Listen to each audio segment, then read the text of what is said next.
So ಇದೆಲ್ಲರೂ ಆರೋಪಕ್ಕೆ ಪೂರಕವಾದ ಎಲ್ಲ ಸಾಕ್ಷ್ಯಗಳನ್ನು ನಾವು ಕೊಟ್ಟಿರೋದ್ರಿಂದ ಮತ್ತು ಈ ಎಲ್ಲ ಪ್ರಕ್ರಿಯೆ ಕೂಡ ಸಿದ್ದರಾಮಯ್ಯವರ ಅಧಿಕಾರಾವಧಿಯಲ್ಲಿ ನಡೆದಿದೆ ಅನ್ನೋದನ್ನ ಮಾನ್ಯ ನ್ಯಾಯಾಲಯಕ್ಕೆ ನಾವು ಸ್ಪಷ್ಟವಾಗಿ ಗಮನಕ್ಕೆ ತಂದಿರೋದ್ರಿಂದ ಸೊ ಇವತ್ತು ಏನು ನಮಗೆ ತೀರ್ಪು ಬಂದಿದೆ ಇದೇ ರೀತಿ ತೀರ್ಪು ನಾಳೆನೂ ಕೂಡ ಜನಪ್ರತಿನಿಧಿಗಳ ವಿಶೇಷ ನ್ಯಾಯಾಲಯದಲ್ಲಿ ಬರುತ್ತೆ ಅನ್ನೋ ನಿರೀಕ್ಷೆ ನಮಗಿದೆ. ತನಿಖೆ ಅಂತ ಹೇಳಿ ಆದೇಶ ಬಂದ ನಂತರದಲ್ಲಿ ತನಿಖೆ ಹೇಗಾಗಬೇಕು ಅನ್ನೋ ಬಗ್ಗೆ ಕೂಡ ಅನೇಕ ಚರ್ಚೆಗಳು ನಡೀತಿದೆ.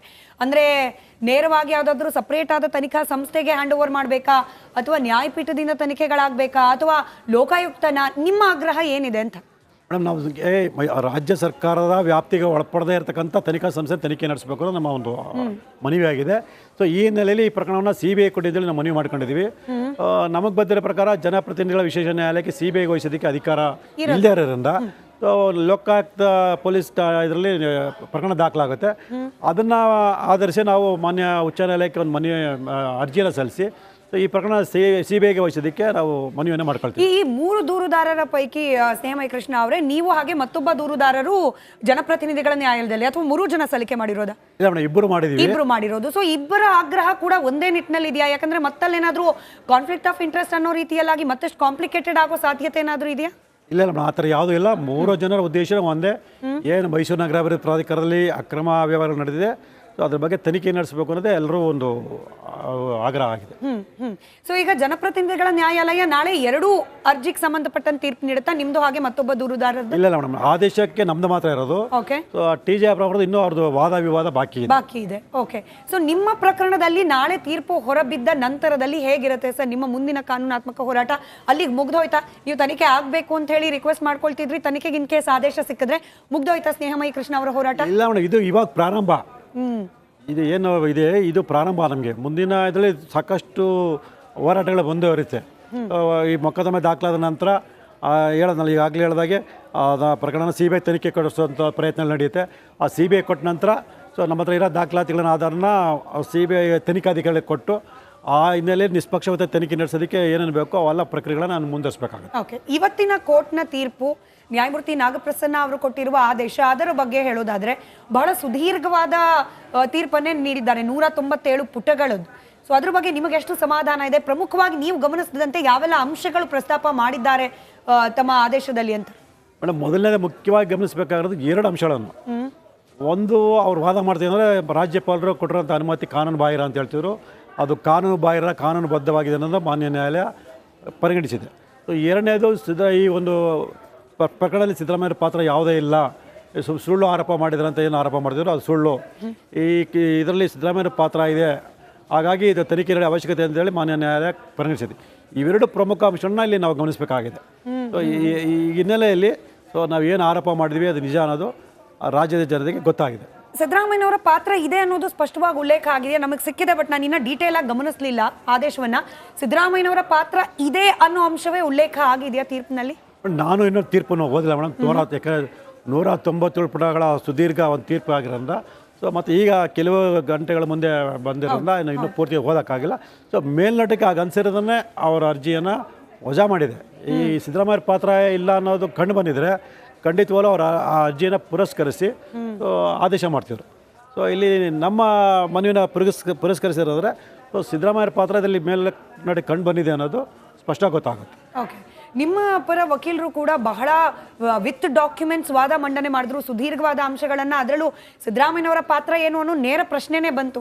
ಜಡ್ಜ್, ನೀವು ಹೆಂಗೆ ಹೇಳ್ತೀರಿ, ಇಲ್ಲಿ ಸೈಟ್ ಹಂಚಿಕೆ ಆಗಿರೋದು ಅವ್ರ ಪತ್ನಿ ಹೆಸರಲ್ಲಿ, ಸಿದ್ದರಾಮಯ್ಯನವರ ಪಾತ್ರ ಏನಿದೆ, ಅವರು ತಮ್ಮ ಅಧಿಕಾರವನ್ನು ದುರ್ಬಳಕೆ ಹೆಂಗೆ ಮಾಡ್ಕೊಂಡಿದ್ದಾರೆ ಅನ್ನೋದಕ್ಕೆ ನಿಮ್ಮ ಹತ್ರ ಏನು ದಾಖಲೆಗಳಿದೆ, ಅದ್ರ ಬಗ್ಗೆ ಕೂಡ ಪ್ರಶ್ನೆ ಬಂತು. ಆ ಸಂದರ್ಭದಲ್ಲಾದ ವಾದ ಮಂಡನೆ, ಅದ್ರ ಬಗ್ಗೆ ಒಂದಷ್ಟು ಡೀಟೇಲ್ಸ್ ಕೊಡೋದು. ಮಾನ್ಯ ನ್ಯಾಯಾಧೀಶರು ಆ ಪ್ರಶ್ನೆಯನ್ನು ಎತ್ತಿದ ಸಂದರ್ಭದಲ್ಲಿ ಸೊ ನಮ್ಮ ವಕೀಲರುಗಳು ದಾಖಲಾತಿಗಳ ಸಮೇತ ಸಿದ್ದರಾಮಯ್ಯರ ಅಧಿಕಾರ ಅವಧಿಯಲ್ಲಿ ಏನು ಅವರು 3 ಬಾರಿ ಅಧಿಕಾರಗಳನ್ನು ವಹಿಸ್ಕೊಳ್ತಾರೆ, ಆ ಅಧಿಕಾರ ಅವಧಿಯಲ್ಲಿ ಯಾವ ರೀತಿಯ ಅಪರಾಧ ಕೃತ್ಯಗಳು ನಡೆದಿದೆ ಅನ್ನೋದನ್ನು ಸೊ ದಾಖಲಾತಿಗಳ ಸಮೇತ ಮಾನ್ಯ ನ್ಯಾಯಮೂರ್ತಿಗಳಿಗೆ ಮನವರಿಕೆ ಮಾಡಿಕೊಟ್ಟಿದ್ರು.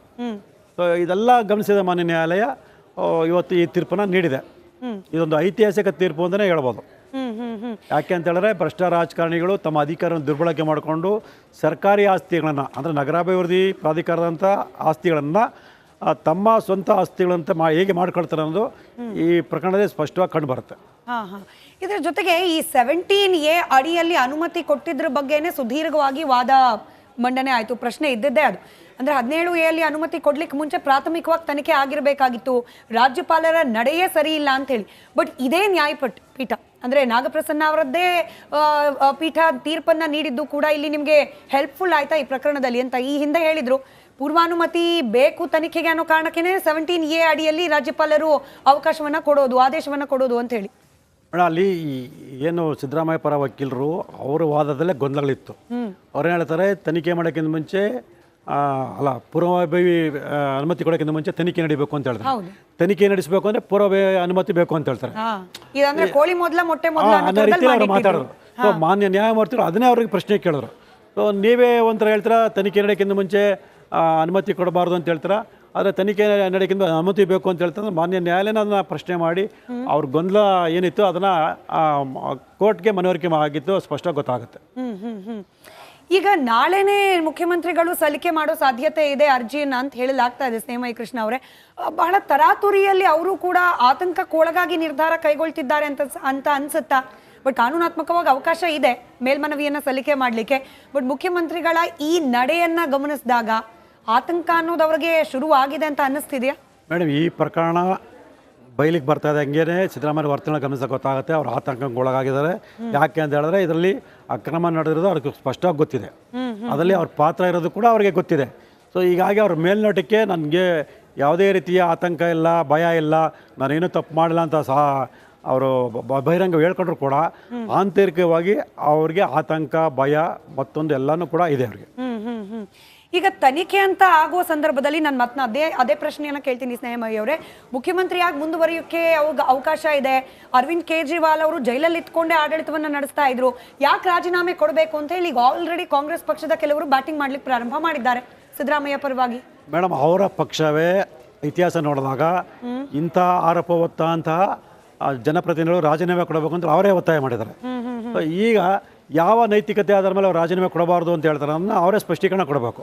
ಅಂದರೆ ಬೇರೆ ಪಕ್ಷದವ್ರಿಗೊಂದು ನ್ಯಾಯ, ಇವ್ರ ಪಕ್ಷದವ್ರಿಗೊಂದು ನ್ಯಾಯನ, ಅಥವಾ ಬೇರೆ ಪಕ್ಷದವ್ರಿಗೊಂದು ನೈತಿಕತೆ, ಇವ್ರ ಪಕ್ಷದವ್ರಿಗೊಂದು ನೈತಿಕತೆ ಇದೆ ಅನ್ನೋದನ್ನ ರಾಜ್ಯ ಜನರಿಗೆ ಅವರೇ ಮನವರಿಕೆ ಮಾಡ್ಕೊಡ್ಬೇಕು.